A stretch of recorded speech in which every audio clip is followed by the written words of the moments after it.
back in the 1990s, yeah, I know it's a long time ago.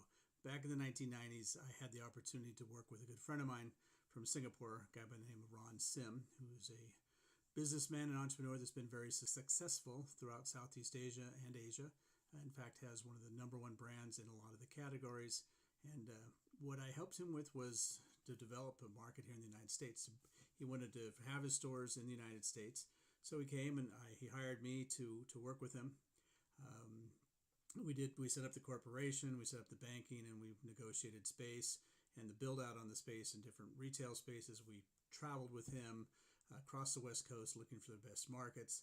It was a great experience. It was a little bit outside of my realm because I wasn't typically tied into retail, more into manufacturing and food and processing and world global trade.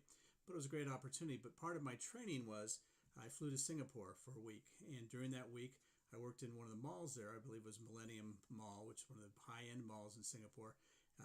They had displays at the center of the store that were selling their chairs. And it was interesting because there was a young man from Singapore who Ron had brought in and had him running the U.S. operation. So I technically reported to him, though I was far his senior as far as age goes. So there was a bit of a competition there, and the competition really flared up when it came to how do we sell chairs in Singapore. And so in the middle of the mall, during the sale, he and I both spent our time trying to sell chairs. And these chairs were, massage chairs. They were $1,500 to $3,000 a chair, so it's not something you buy lightly. And we had to demonstrate the chairs and talk to the people to eliminate the barriers that kept them from buying and make them feel comfortable buying something that expensive on the whim to they hadn't planned on buying it when they came to the mall. Just a lot of cases they sat down because they were tired and got the massage and said, hey, this is great, and we had to sell them. Luckily, at the end of the day, at the end of the week, my friend who was brought over here, my competitor, was brought over here to the U.S. to open their stores. He and I both sold 2 chairs. So he had an advantage because he knew the local culture and customs a little bit better.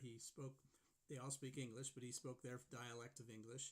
I was still a Northwest native, so I spoke Northwest English. And it's interesting. Although we both speak English, there's multiple versions of English across the world.